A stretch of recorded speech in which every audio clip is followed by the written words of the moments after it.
Hello and welcome to our brand new property show, Property Matters, the show where we talk about what's really going on in the property market and tackle some of the biggest challenges facing the industry. Now you can contact us on Twitter at iPropertyRadio or by email. Your hosts today are myself, Bryan Fox, and well-known property author Carol Tallon. Thank you, Brian. Okay, we have a busy lineup ahead with some great industry guests. But first, let's look at some of the big property stories over the past week.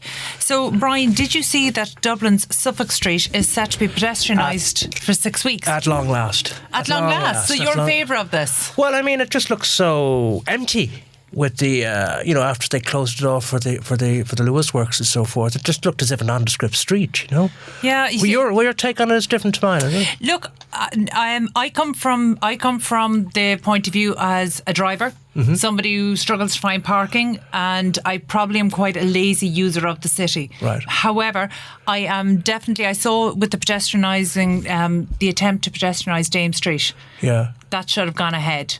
So even though I'm a car user, I like my convenience in the city, I know that pedestrian areas are important for the health of the city and even for outdoor living. I used to live in Spain and I miss all those outdoor cafes. Even if so you have you must to... welcome this then. I'm trying to. Trying? Yeah. But you're not completely convinced about it? I'm not convinced, and the reason I'm not convinced because I'm not happy with the traffic flow and I'm not happy with the alternative parking arrangements. And actually, again, as a parker, did you see that parking charges are set to rise in Dublin? I'm going to put a plug in for myself here because I also do a programme here, a political programme on Fridays here, and we discussed this on Friday, and I'm afraid there's a Dublin City Councillor in, it's not going to change, Carol. They are literally going to try and make every effort to make it more difficult for motorists to come into Dublin. Yeah. So I know that's not a good news for you. No, do you know what? Look, I understand that this is the way it needs to go. We want our city to thrive. We want the businesses to thrive. So look, I accept that I'm in the minority and I'm part of the problem and it's my behaviour. I'm part of the behaviour that's trying to change. The silent minority, or maybe it's the silent majority. Well, it doesn't matter. I have to get ready to embrace change. But look, it's been a week of change because actually you might have seen with some of the headlines that our former health minister is selling his large country home, and like all people in their own position, he is now proposing that we introduce tax incentives to encourage the over 55s to downsize. What do you take on that? Well, is that not a good idea? Because I think it's a great idea. I mean, generally speaking, over 55s, if not older, have sort of empty nests at that point, Yeah, absolutely. And it's time to... you might recall last week we had Liz O'Kane from Hunter Estate Agents on, and this was one of the problems that she identified, that there are definitely people in large homes all around the country, this isn't a Dublin problem, that would be happy to downsize. But here's the situation, they're not going to leave their community. So they're only going to downsize if there's suitable quality accommodation in their community. You make a good point there because you don't hear very much of it here, but you may be able to respond to this. He favours an elderly cooperative model. Now, I lived in the States, as you know, and they talk there regularly of co-ops. Is that sort of model here at all? That type of... No, there is one actually North Dublin, O'Coulon, for social housing. So I definitely think it's a model that needs to be explored more in Ireland. It's not something we've done in the past, but I think it's definitely something we can embrace. It's almost equivalent to the sheltered housing for the elderly, but if we do it with a private model, I think that there's some capacity there for that in Ireland. And again, last week we had Ed Burke from Rumigo, and he was talking about the trend towards co-living for young professionals. Yeah. So actually, isn't this just an extension of that? Yeah, I guess it is, absolutely. Yeah. So look, that's just some of the stories that came our way this week, and hopefully our guests will be able to make some sense of these and some of the other big issues, or maybe in chatting to them we'll uncover a few more. Okay. You're going to introduce a guest now, aren't you? Yeah, I'm delighted. We have Healy Hynes, who is the founder of online platform Beagel, which is changing how people are buying and selling property. Healy, you're very welcome. Good evening. Thank you very much. So delighted to have you with us, Healy. Thank you very much for inviting me onto the show this evening. It's a great honour. Well, I'm not sure about that. You've already complained about having to get your train. So we know that we have you for a limited time. And actually, by the way, doesn't this just show how important actually that our public transport is? Because here's somebody who's trying to accommodate. He knows he has to leave Dundrum in order to get to Connolly Station. And actually that shouldn't be a problem in this day and age. So look, I understand it's time to leave the cars behind. Healy, where did you travel in from today? I came up from Athlone, so I got there was 6:30 train up to get up here, and that was absolutely jam-packed full of people, and then Lewis is through the rest of the city, yeah. So would you ever drive and park in the city if you can avoid it? If I can avoid it, if I was taking the car, it would normally be for meetings on the suburbs around the M50 loop, but if I come next near the town centre at all, I wouldn't drive. It's simply not worth it. You know? Being honest, it's not very convenient. I think sometimes the Lewis are a bit overcrowded at times, and the trains their schedules are a bit infrequent, but such is life. It works for you, I suppose. It mostly works. Yeah. You know, isn't it funny? These are just some of the changes that we're embracing, and I think actually, Healy, what you're here to talk about tonight, this rise in online bidding platforms and how buyers and sellers are actually changing how they buy and sell property, particularly around the negotiations and bidding. It's all just very symptomatic of a changing generation, isn't it? It is. This is a big demographic shift. I think what's happening is we have an on-demand generation that's coming up, and they're used to having technology in their hands. They're used to get instant gratification. They turn on Netflix and they get whatever TV series that they want. They pick up the app and they get the food delivered when they want it. So that they're naturally gravitating towards that level of satisfaction of their demands. And service users that they're dealing with who cannot provide them the services that they need when they want it simply won't be around. Like we're seeing with retail particularly, like the kicking that retail got over the Christmas particularly. People are sitting there at home at 6 p.m. and they're doing their Christmas shopping and have it dropped to their doorstep. So retail is reinventing itself as more of an experience rather than the process of buying a product. So they've had to reinvent themselves because of this generation. And now the same thing is happening for property professionals. Like they have to readjust to this new generation that's coming through. Interesting, the property is kind of interesting in Ireland, particularly because it's straddling two demographics. You've got the vendors and you've got the purchasers. And so they're kind of trying to marry two at the same time as well. And a lot of the stakeholders have been around for quite a long time. They're used to doing business a long time the same way. So there's a change and a fear of change, I think, in the industry. But if the customers are demanding it. Is that coming from the estate agents, though? Because buyers, typically first-time buyers, they're new. So they're not saddled with the old baggage that the industry has. So, I mean, where has the resistance been over the past 2 to 3 years for this rise in all manner of PropTech? It's coming from, the resistance really is coming, as I can see it, from the agents in fear that them changing is going to be detrimental to them. And those that have embraced it, who have taken the leap and have actually realised the benefits are actually driving the market forward.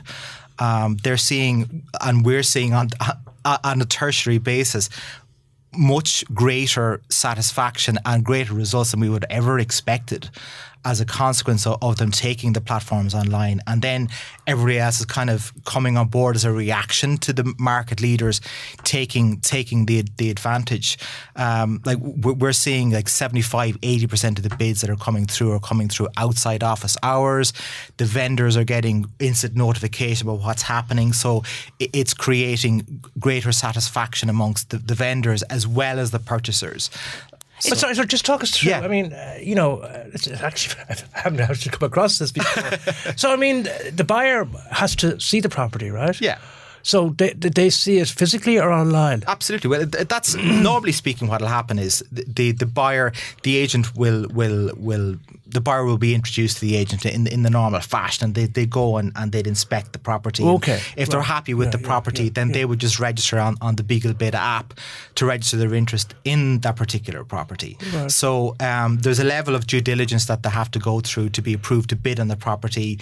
That they have proof of funds and IDs and all that kind of stuff. But in the meantime... So there is a process. So absolutely. And the agent controls that process. Right, so they know who they're dealing with, they know who the customers are. But once somebody registers their interest in the property, the vendor gets immediate notification that a person has registered an interest in the property, and the bidder also gets notification of any new bids that come in. Just from your own point of view then, were you at least a bit anxious or apprehensive about getting into this type of business when you, I guess you were in the traditional type of business beforehand? Yes. Dyed in the wool, second generation estate agent. Somewhat anxious getting involved in it. I was delighted to get involved. You were delighted, were you? This is the solution to the problem. Like, this developed out of me looking to solve the problems in my own estate agency. Luckily enough, I have a background in technology as well as a background in property. So I sat around and basically developed this solution to solve the problems that I was having myself in running my own estate agency. And luckily enough, I've been able to step back now full time from the estate agency and concentrate on this full time.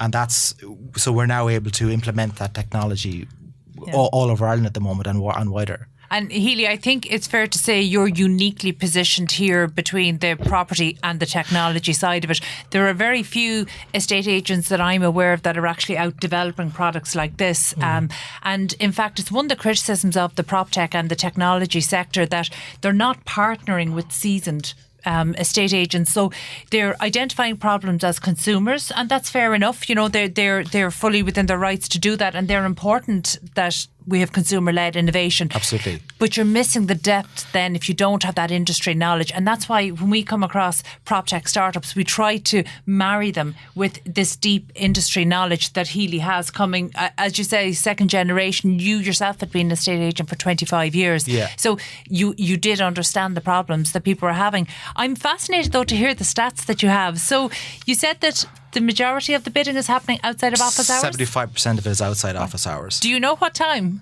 The times, funnily enough, there was €1 million of bids came in this morning between 6:30 and 7:30. Sorry, repeat that again? There was €1 million of offers that came in between 6:30 and 7:30 this morning. When I was on the train on your platform? Yeah, when I was checking the stats as I was coming up on the train this morning, and I could see the bids coming through, and that's not unusual. They're amazing figures. How many properties would that be spread across?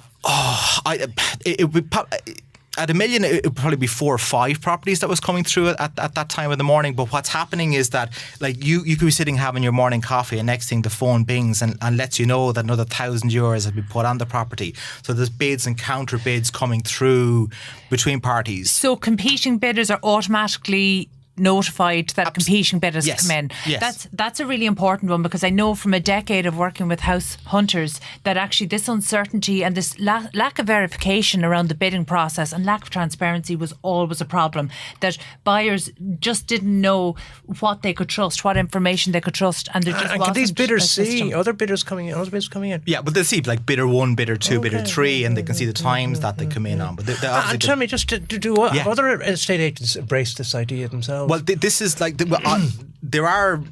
have 30 estate agents signed up to our platform at the moment, and so we're rolling out nationwide now. I see. So you basically own the platform, and they. Beagel is a technology provider, and Beagel Bid is the online bidding platform, and agents who want to register can go on and they can set up their profile. It's designed for people who are dipping in and out of technology. This isn't Twitter or Facebook where you're on it 24 hours a day. So it's designed for people to use, and once the bidders come in, they're gone once the property that they've been interested in is no longer available. But the bidders themselves and the agents can be up and running very, very quickly on it. Really? Yeah. So it's obviously very attractive for them. It is, and it's fast for them. I think it's very attractive for buyers. I think it suits the demographic of buyers we have now. And in fact, I think that sometimes there's a misconception there that it's only the younger generation of buyers that are comfortable using this technology. And that's not the case at all, actually, because we did see this type of technology coming in for online auctions over the past number of years. And I know, Healy, you have an online auction platform as well that you offer. But I think it's very important to point out, say, for sellers, that for private sellers, that actually this isn't just for auctions, that this is a way to sell private treaty homes. Sure. And all the studies that we looked at in the past seem to show that the transparency encourages bidders, so they bid more often. Is that the case? More often, more regularly, more and often, more regularly. The prices, like it's still our data set. We're building quite a large data set out of this as well, and the analytics are really quite interesting. But it's potentially the buyers, because of the transparency and trust in the process and the greater faith that the bidders are there, that we're actually seeing higher prices coming through as a consequence of the technology. And obviously, we need to get wider data sets to verify that outside the city pockets where we're operational at the moment into more rural locations. But it's distinctly possible, because of the trust and faith in the system as well, that the buyers have greater confidence to bid more for the property, because they know they can see that bidder 4 put €1,000 down at 11 p.m. when he came back from work. That's interesting. And actually, I came across this, I think, on LinkedIn. I saw a post from an estate agent, an independent estate agency in Middleton or somewhere down in East Cork. That's right. And they were saying that that by using this platform, they had shortened the sale and the bidding time by about 6 weeks. So that's transformative for sellers and for buyers in a time, because actually I don't think everybody is aware, but actually the period from bidding until contracts are signed, that's the really vulnerable period. That's when sales tend to fall through. So for the estate agents and for the buyers and sellers, anything you can do to shorten that period actually strengthens up the sale. And I think that's a really important point. Yeah. Would you see this as something similar to, in principle, to Uber or something like that, or that type of... Potentially, like it has to do with that on-demand generational shift. So there is an element of that in it as well. Like it's changing the way that people interact with the property. And should the traditional estate agent be nervous at this point? No, the traditional estate agent is well placed to embrace this and are coming on board for it. Right. The industry is changing, and we are going to see, the reality of the situation is we are going to see less people employed in the industry, I think, in the next 3 to 5 years. But what's going to happen is that the number of firm principals will probably be the same. The firms themselves will be more profitable, but they're doing so with less overheads. There's one estate agent that it's coming on board quite shortly now, and he's looking at expanding his practice, and rather going out and taking admin staff and receptionists and all the rest of it, he's simply got him take on a really good CRM and a really good bidding platform, and off he goes. Well, they even say that lawyers now are going to go out of business because of AI. AI is a fascinating area. We are investing quite heavily in AI over the next 24 months. It's an area that we're quite interested in. We're actually partnering with Microsoft on that. Microsoft have an Adopt a Startup program, and we're working with them at the moment on developing our AI. We're going to have you in on that again, because AI is one of my favourite topics. Absolutely, it's amazing stuff. It's going to transform. It's going to transform the entire property market. Yeah. Just before we let you go, Healy. Yeah. Can you just tell me then, because you're coming at this from a place that not only you have been a practicing estate agent, but now you're actually helping estate agents to achieve what we're going to establish as best practice. What is best practice for estate agents today? Best practice is... It covers a number of areas. Obviously, you've got the AML areas, you've got the Property Services Regulator and service agreements, and as we were discussing earlier, there's a lot of regulatory input in that as well. Where we assist the estate agent is in providing quality service to their agents in a more transparent and communicative fashion. Okay, Healy, that's fascinating. We could talk forever on this, and I know we're definitely going to have you back in to talk about it again. Thank you so much for being with us today. Next up after the break, we'll be joined by Robbie Dillon, Head of Residential for Savills Ireland. 93.9 Dublin South FM. Oh, will you look at them go? I wish I had their energy. They're good for the soul though, aren't they? I can't imagine life without Lucky. But he might outlive me yet. Oh, well, take my advice and sign up for a Dogs Trust Canine Care card. It's completely free, and it's given me such peace of mind since I did. What's that? Well, it's simple, really. It means if you pass away before Lucky, Dogs Trust will take him in and give him the care and love he needs until they match him with the perfect forever home. That sounds terrific. How much did you say it costs? It doesn't cost a cent. Great. How do I sign up? Just text CARE to 50100 and they'll call you with more information. Or you can go to dogstrust.ie. Well, that's wonderful advice. I'll do that right away. Here, Lucky. Good boy. Whatever loan you're looking for, wedding loans, holiday loans, car or home improvement loans, make sure you talk to your local Capital Credit Union, where there are no hidden charges or early repayment penalties on your loan.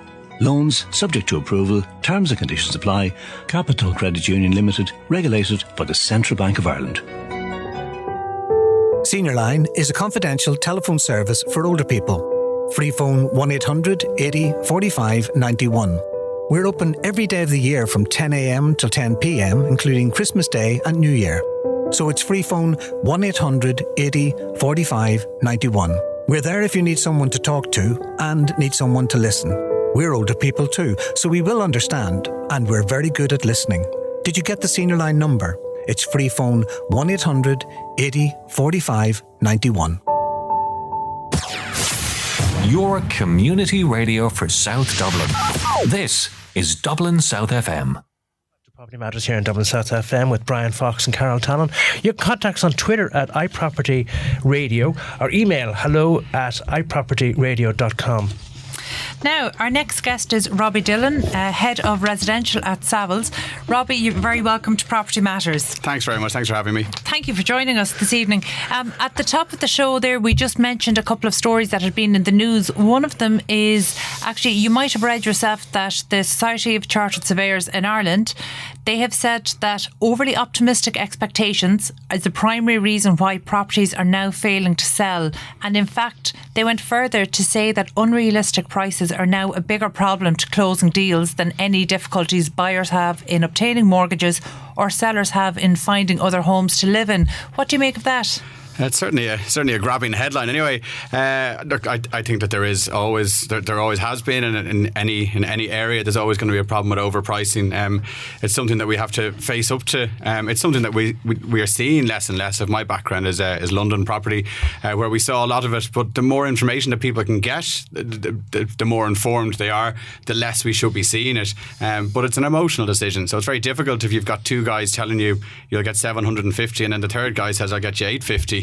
It's too easy. That's tax-free earnings on your print on your home. It's very easy to jump in and say, well, we'll go with the other guy and see how it goes. It's a difficulty. But I presume any seller in that position, if they jump at the, as you say, additional 100,000, if it doesn't exist, I presume that agent that promises the extra 100,000, what happens there? It depends on what work they put in, and quite often you'll see, I think at the last quarter of last year, there were huge amount of price reductions across the market, especially at the top end in Dublin and South Dublin especially, and I think that was, people are calling it an adjustment, but it shouldn't have been an adjustment. I mean, we rarely have to reduce our prices. We're very honest in our strategy, and I think it is a strategy. It's about knowing what your property is worth, and by seeing if your neighbour sells for 7, why would yours be worth 8 a few weeks later? There's inflation, and inflation is normal, and we can factor that in. But realistically, if it's if we're looking at kind of 12 or 13% over a few months, it's unrealistic, and people can see that. Yeah. But once people know what it's worth, they need to have a strategy in place. I suppose the other factor is people don't want their lives to be on hold, and having your property on the market is taxing, and it can be stressful, and the way the market works over here is quite different to what I was used to, which was London. It's a hugely geared around open viewings, and people spend a whole Saturday, and I know because myself and my wife did it last year. As soon as we landed, we'd spend Friday afternoons or Friday nights looking at all the property pages and getting our Saturdays lined up, and then we'd go and we'd see 10 or 15 properties on open view, and then the ones that we really liked, we'd then go and look at more. So and how does that compare to London then? In London it was the complete opposite, so there was an oversupply of stock. So people would sit at their price, and then it was the agent's job was to get the viewings. Okay. So it was a lot harder. Anyone could win the instruction, but to actually get people through and do the viewing. So you were judged on the amount of people you got through the door in London, whereas over here you're judged on the offers that you can get. Of course. If somebody is overpriced, and this may be a bit bold of me to say, but if somebody's overpriced and they put their property on for a launch and they see in the first week that only 2 or 3 people show up and they may be neighbours, unfortunately, the agent's probably gotten it wrong. Mm-hmm. Okay. Now that's a little bit general, but realistically, if people are looking, and unless your property is at a very, very high level, the very top of the market, if you're selling anything in Dublin, kind of 2 or 3 or 4 bed semi, or even a detached house, there's enough appetite for people to be looking at that every Saturday, especially on that first open viewing. And if your numbers aren't high, you need to ask yourself, I would revisit your own research and say, what did I initially think this was worth? Okay. And more importantly, what did the agents I didn't choose, what did they say it was worth? Because there may be a disconnect there. And what about the valuers then? I mean, with they obviously influence price as well, surely. Yeah. Well, that's what it is. It's the agent that's giving the valuations. But it's human nature. If we were buying a car recently. We were buying a car last week, as early as last week, myself, my wife, and it was very difficult. Kind of, she was on one side, she was pushing, saying, "Look, I really want this one." And I said, "Well, we can't afford that one." But it's very, it was gorgeous, it was shiny, and people will see the same about the price of our house. So, back to the original question, that's a dramatic headline. I think there are other issues that would probably need to be sorted out or teased out. But I think there is still a slight problem. But I suppose the only urge is that people do their own homework, see what's sold. Do you find that both buyers and sellers in the marketplace today, they're much better educated? Oh, completely. We do have the resources. Up until a few years ago in Ireland, we didn't have the National Property Price Register.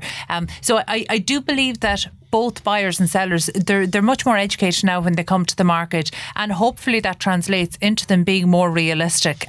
But I think what's very interesting, you mentioned that you're just recently relocated back from London, but you're heading back to London. We are indeed. And you're taking Irish properties with you. We are, as many as we can. Tell us about the London Showcase. This is probably for Brexit, is it? It's not, no. It's so as soon as I touched down the 2nd of January last year, and I walked in the doors of Savills, the first thing I said was, look, we need to be taking our properties to London. There are ready, cash-rich, equipped Irish people looking to move home. And it's nothing to do with Brexit, funnily enough. It's a generational thing. So I moved over, I was working in Merrill Lynch, and then they kind of said to me, there's choppy waters ahead. What subsequently they meant was the bank was for sale, but they weren't telling me that. But they said, I kind of looked at London and looked at property and said, well, it's something I wanted to do. It's a different city, I'll give it a go. But a lot of people followed me over the next year when the recession really came into force. So whilst I moved as a result of it, it was early days. But a lot of people moved, and it's not just London, it's Singapore, it's Dubai, it's wherever they may have gone. Generationally, I went over as a young, relatively wild single guy, and I've come back as a married man looking to start a family, and we decided to move back to Dublin because it's smaller than London. It's the right place for us, but we wanted to make that move before we had kids. And then there's another generation who would have been 10 years older than me, who are now they have their kids, but their kids are maybe 6 or 7. They're looking at secondary schools. Now they want to be back. So there's all these guys that are in London. They want to come back and educate their children. They want to come back and resettle. The nice thing is that if they had bought property over there, those properties would have seen huge growth, especially through the recession. London never went down in the recession. It plateaued for about a year and then kept rising and kept going. So these guys have a lot of equity to take out. So they're done with London, they're selling up, and they're ready to move home. So. But are they moving home? Because actually that's one of the things I was interested. I mean, first of all, I'm interested to learn what type of properties you're taking over, but I'm particularly interested to learn what kind of people you're bringing back to live in those properties. So let's start with the properties. What type or what is the typical property that you'll be showcasing, or is there a typical property? There's nothing typical. We'll try and bring a broad range of everything. What we really like to do is engage with the buyers that are over there, that are in a position, and also educate people. So this is our third time. So we went over in March for Patrick's Weekend last year. We went again in October, and so this is our second March. So we've a growing list of buyers that we know from over there that are in positions, that are in the position to buy or very close to it. Even this afternoon, unrelated to the show, I was chatting to somebody. These are professional people I take it on the higher end. Yeah, exactly. Yeah. So they're in the process of selling, they've already sold, and now they're ready to get back. So the properties we'll be bringing, we had some, in terms of success stories, we had a few solid inquiries which now turned into sales in some of our new home schemes, and they would have been younger guys who wanted to get on the ladder and had some cash, but all the way up we did with a huge amount of our country homes, farms and estates. People were sent to Margaret Street last year, say, look, go down to Savills and have a look and see what's there.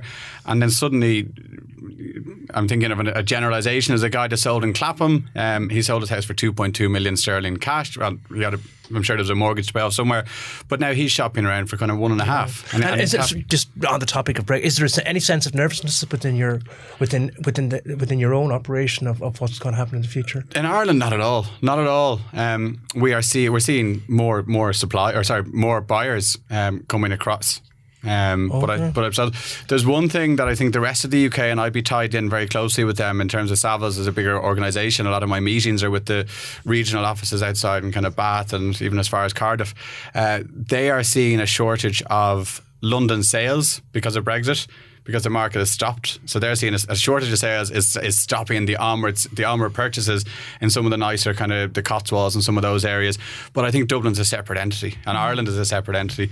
The one thing that I find very interesting that we're only really starting to see as we get closer to the end of March, we're starting to see people that are no ties to Ireland. And they're not looking for Dublin, but they're looking for country houses. Okay, and are these English people? They're English with people, no ties to Ireland. Yeah. And are they looking initially at an investment, or are they actually planning to move over and live? They're looking for a substantial holiday home that they could see themselves retiring in. Oh, I was going to ask. Retiring. Yeah. Actually, that's one of the cultural differences that I have noticed.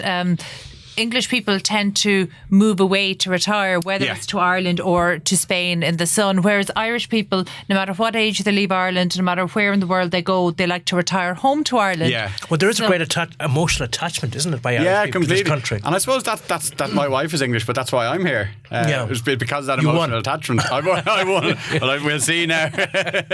So tell me, the showcase, when is that taking place? So it's on the 14th of March and it's in Margaret Street, and we've got gorgeous head office there just played Oxford Circus. Okay, and how many properties from Ireland do you expect to take over? Probably take over about 60. About 60 individual properties which will be discussed. Oh, 60 is a huge number. Yeah, so see, there's a lot. Our Cork office will take quite a lot of West Cork properties. Again, it's a really popular area for the affluent English looking for that holiday home and possible retirement home. Or retirement house. So yeah, and then our new build schemes, our new home schemes, there's a broad range. Something like Lansdowne Place, we had a lot of inquiries from that last year because that's a very much a London development. It's got a concierge, it's got the treatment rooms, it's got a chef's kitchen, so you can bring in. Would I be right in saying that's one of the more premium penthouses to hit the Dublin market? Yeah, it completely is. That's probably the best product that's been released. But that in London or in New York or Chicago, that's not uncommon. That where you're not, your apartment will have these services. You can pop down to your concierge and say, look, can you get me 2 tickets for the match? Now, I don't know if it would have worked last Saturday. I was a bit busy, but that's the idea. It's that kind of living. So when we were bringing that to London, there were guys and very, very senior guys that are thinking about moving to Dublin, and they say, look, if there's only one of those, that's what I'm after. I live in that in Mayfair, and now I want that in Dublin. Is there any traffic going east-west?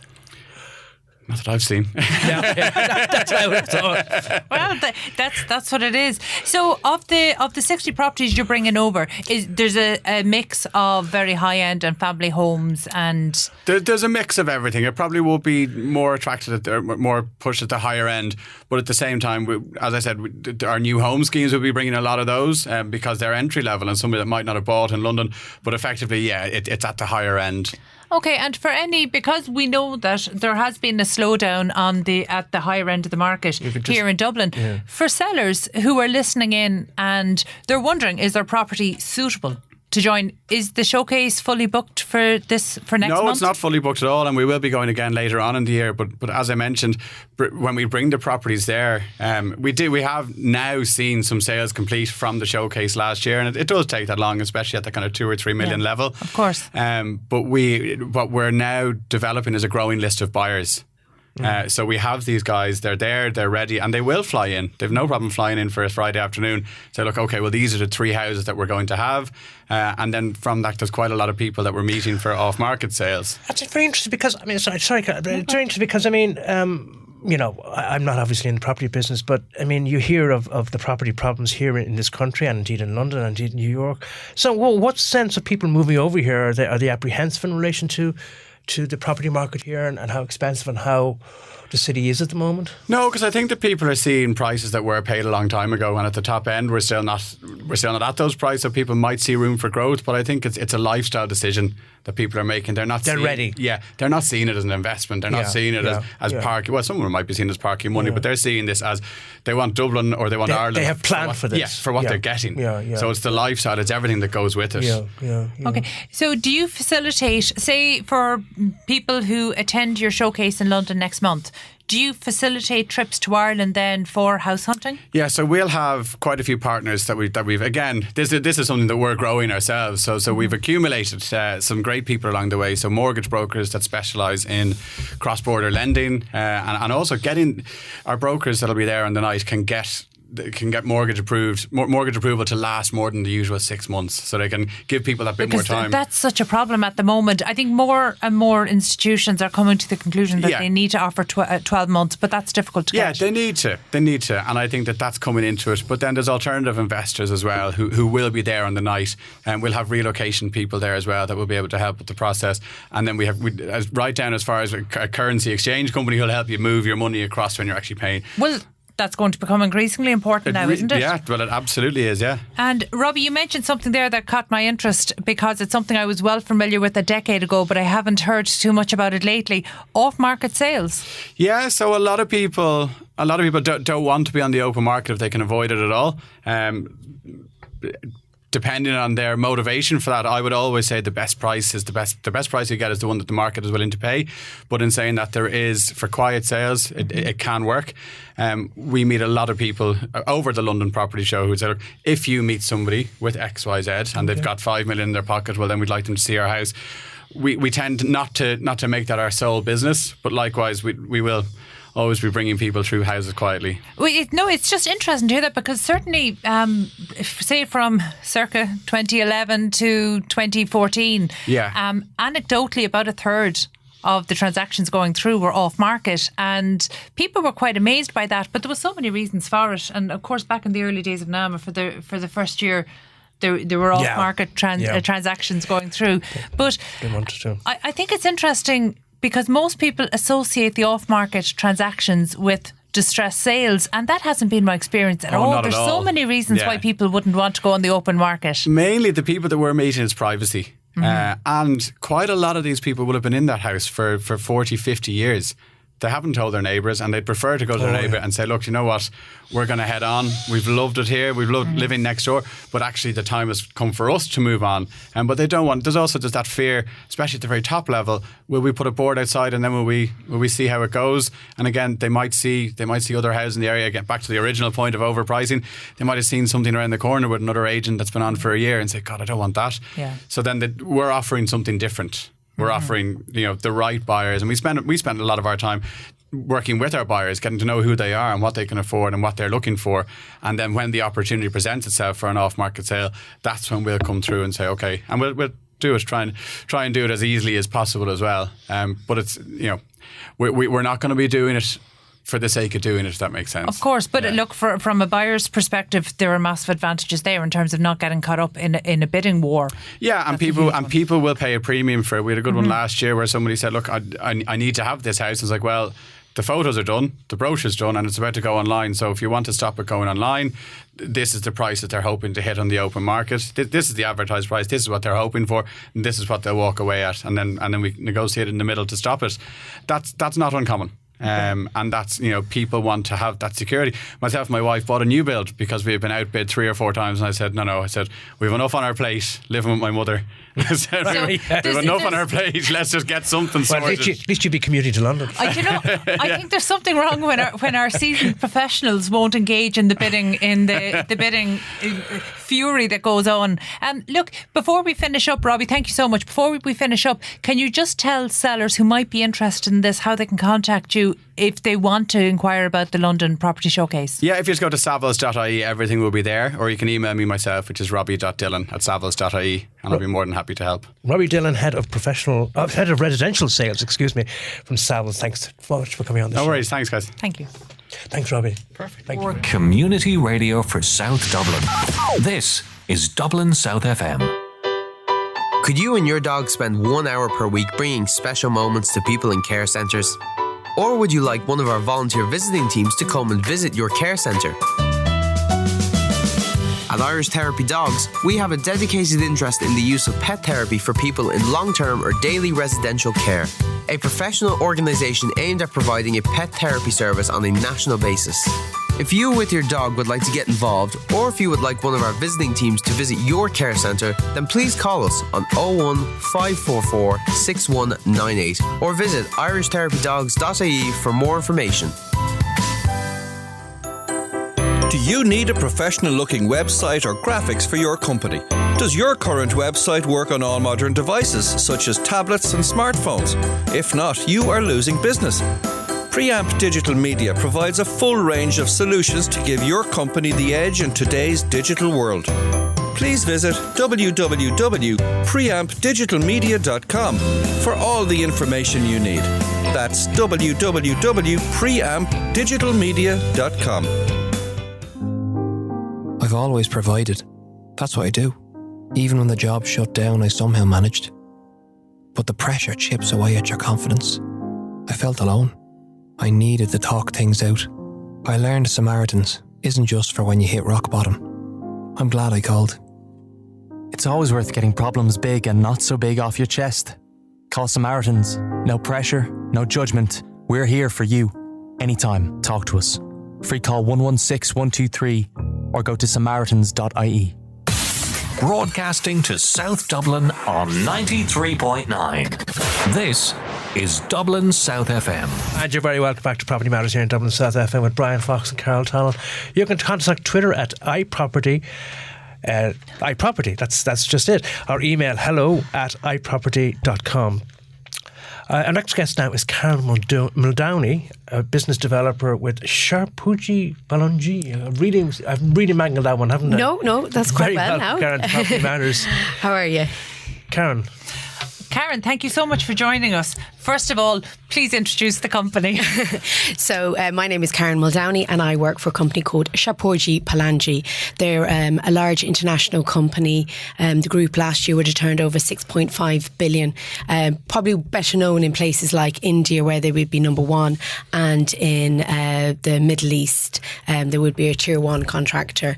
So we've came to Ireland there back in August, set up a European headquarters here.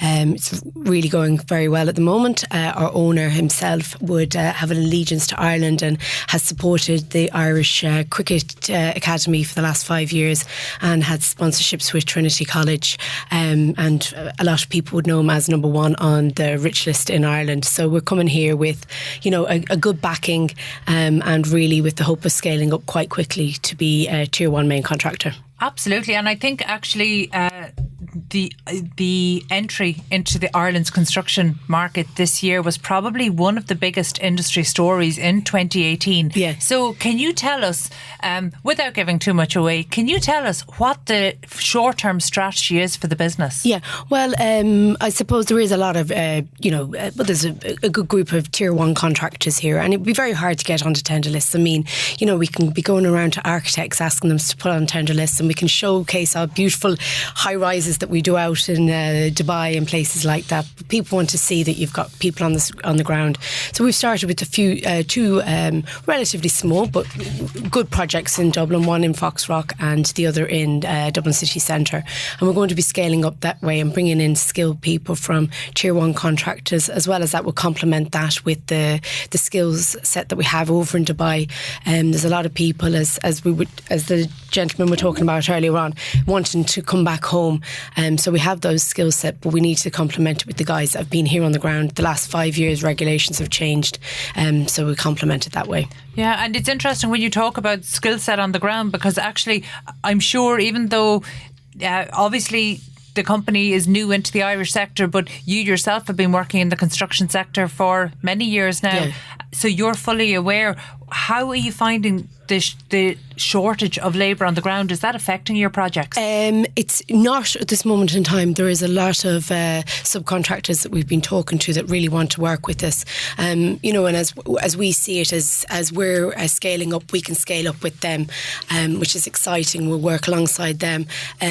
Bringing professionals in. Yes, I mean, there is a shortage of professionals, but it's an exciting opportunity for people.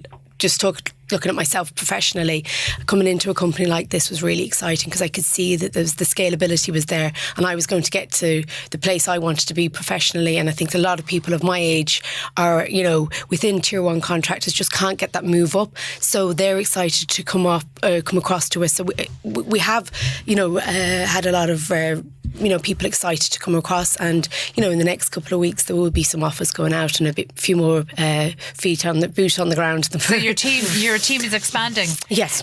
Karen, did you happen to see in the news just in the last day or two, there was research from the Construction Industry Federation, and they were calling for an end to snobbery on trades. That actually they were saying that this perceived value that we put on trades and on apprenticeships, as in that apprenticeships are not simply for people who don't get the points to go to university. That's a huge cultural problem and a perception problem that's keeping people out of trades. Is that something you would witness? I witness it. I don't believe it. My father has been a plasterer for the last 50 years now, and my father would have done a leaving cert where nobody did a leaving cert and could have gone on to be a doctor, but he wanted to go into construction, and I suppose that's interesting. How our families all went into construction. It was, I think it's in our DNA.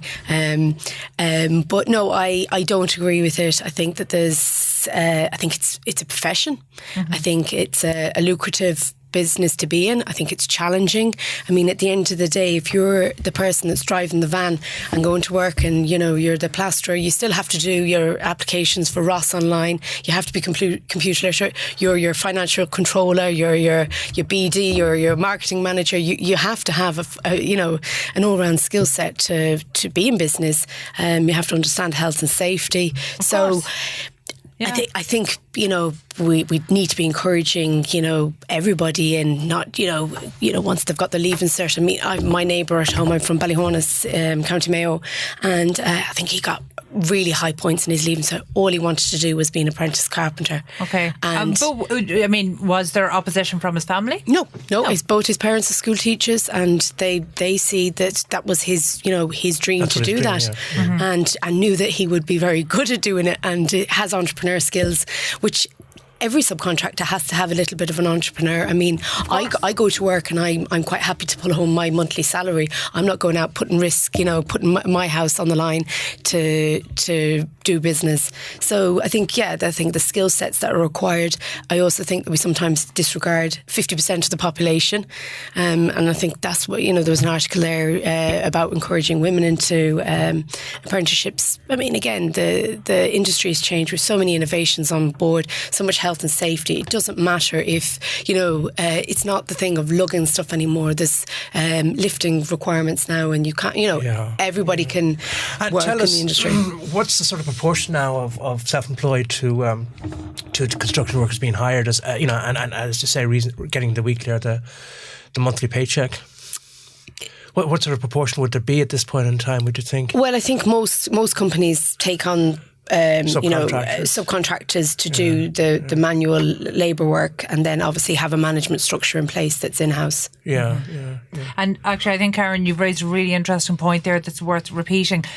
This is an industry that has been sadly lacking in diversity, and I do think that there's numerous bodies that are actually actively working to target that. So I see that actually our state training body is trying to promote apprenticeships, but particularly promote apprenticeships for female candidates, and there's an initiative through Construction Industry Federation called Building Equality. I was sitting on that committee with my previous company, and we're just going through the process of it's so important, isn't it? And actually, there's one thing that I noticed in construction that's quite unique.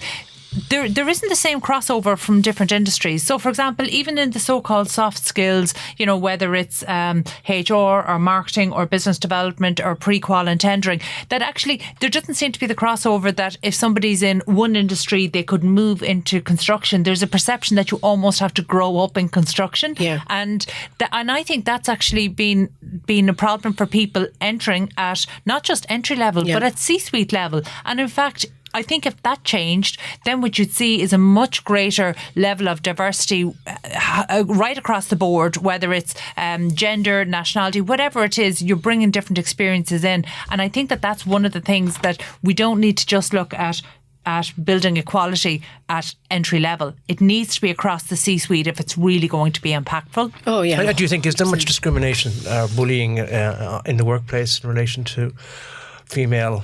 No, I think I'm quite lucky that I've never experienced any sort of comments or anything like that.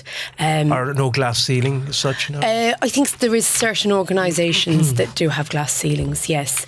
But then I suppose I don't align myself with those companies. Yeah. Any company I've ever worked in, I think that it's been fair, a fair wage for, and nobody's looked at gender.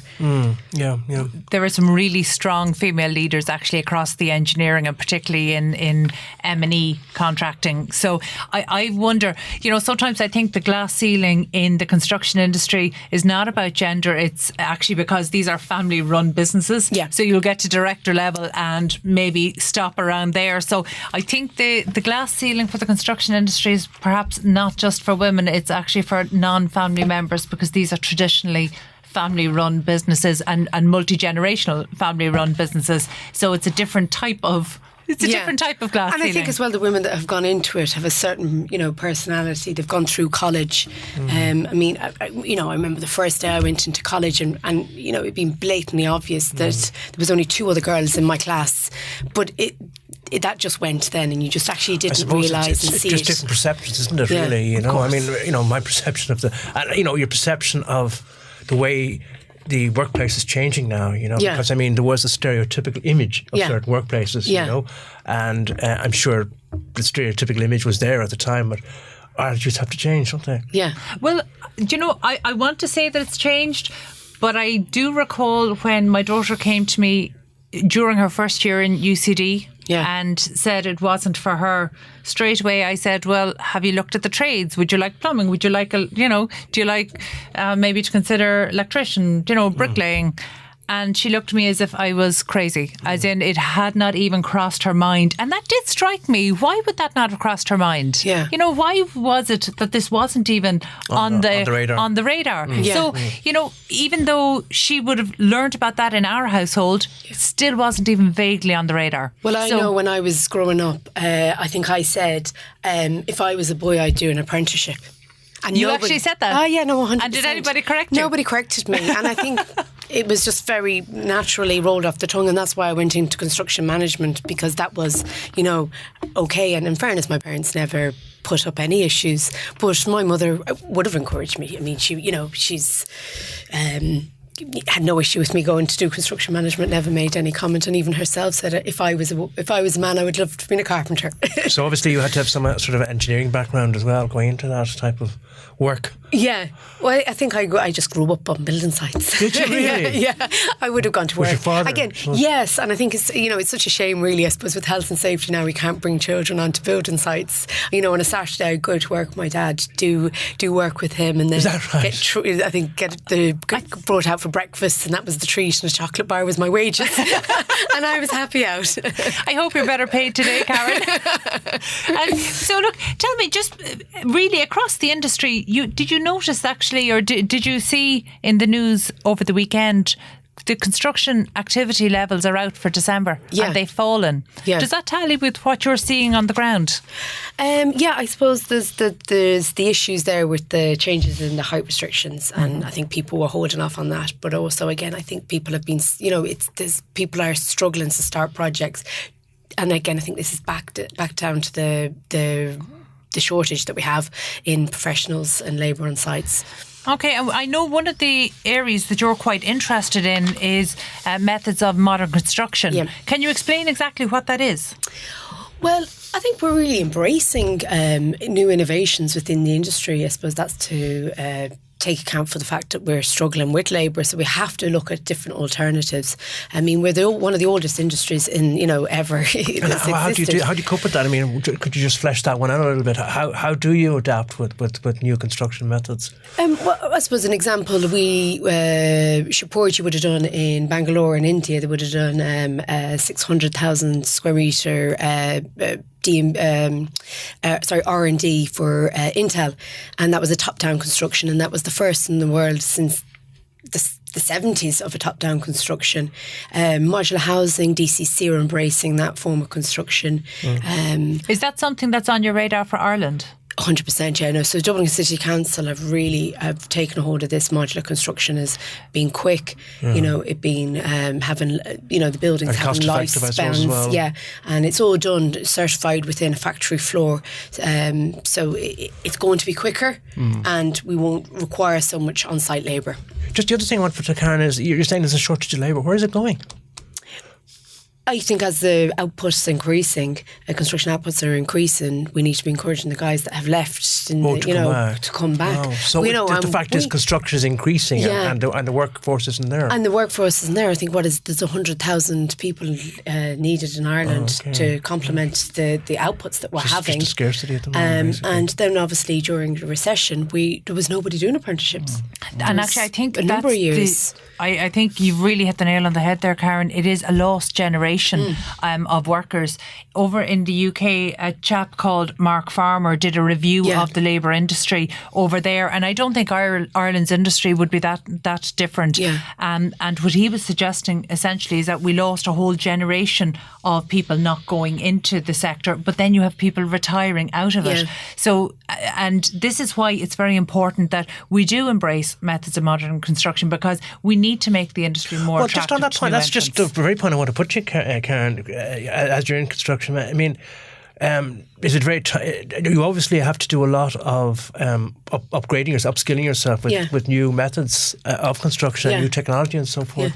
That's an ongoing situation, I suppose, is it? It is, but I think the great thing is as we said, with the last generation, so we've a certain, generation of kind of middle management that's left, and we've got the young people that have come fresh out of college who embrace technology. We have an older generation of people who are fearful of technology, but yet they carry years of experience, and I think we can complement that. So, that reverse mentoring of, buddying up with the senior person and the younger person, and they can both learn from each other, and it can remove that fear that senior management have from technology. And just the other question I want to put to you too is, because it's so much in the news at the moment with the Children's Hospital, is there much pressure on you and much pressure on you to get a job done under budget and on time in relation to construction projects? I think there is a lot of companies are feeling that. Pressure. I think for us, though, as we're entering the Irish market, it's important for us that we do deliver on time and that we build our brand up, and whatever investment we have to make in order to get projects done, that would be okay for a short-term period, but it certainly wouldn't be a strategy going forward. At the end of the day, we all go to work and we're all entitled, to come away from the party with a little bit of a party bag. Yeah, despite the fact there are penalties there if you don't come in on time. Is that a problem for you, or how would you see it? Well, I suppose, as I said, for us it would be about building a brand, and it would be delivering quality. So we would have to do everything in order to perform and meet the deadlines, and nobody wants to be hit by LADs. Yeah. But Karen, you're probably one of the most experienced tender professionals actually in the industry. You've been doing it for a long time. Yeah. We still have this problem with fixed price tendering. Yeah. And it doesn't seem to be going away despite calls from the Construction Industry Federation and other professional lobby groups. Yeah. Why is that still the case? How are contractors still going in for these fixed price tendering? Well, I think what they're doing is they're factoring in the LADs into their price, so it's increasing prices, and people are struggling because obviously there's inflation there within the industry, and they're factoring that in. I mean, it's very daunting when you have to execute a project over 2 years, and how the prices are going up. You have to factor that price in. How would you even do that if there's any element of cross-border collaboration, even in terms of supplies? Yeah. And actually, we haven't even come to one of the biggest challenges that the industry is facing in terms of the home building at the moment, which is the Help to Buy scheme is due to complete at the end of this year. And even though there's rumours and there's speculation that it's likely to be extended, that hasn't been confirmed yet. So that's still causing a hold in the market. Yeah. Is that something that you're seeing? Is that halting activity? No, not for that, but things like tendering and, as you said, cross-border and, ensuring that you've gotten the right FX rate, ensuring that the products are going to be compatible. as Brexit is looming. I'm certainly not an expert in Brexit, but it's definitely going to impact on the industry. I don't think anybody is right now at the moment. And it's certainly going to impact on the industry. Okay, Karen, thank you so much. Listen, it's been great to have you here, and I think for the construction industry there are so many issues that we could discuss, and as promised we didn't bring up the National Children's Hospital, but I think that's definitely one that we do need some outside perspective on for another day. But look, these are certainly interesting times for the construction industry, so I hope you'll join us again soon. Thank you so much. And that's it from us today. Thank you for joining us on Property Matters, the show where property actually matters.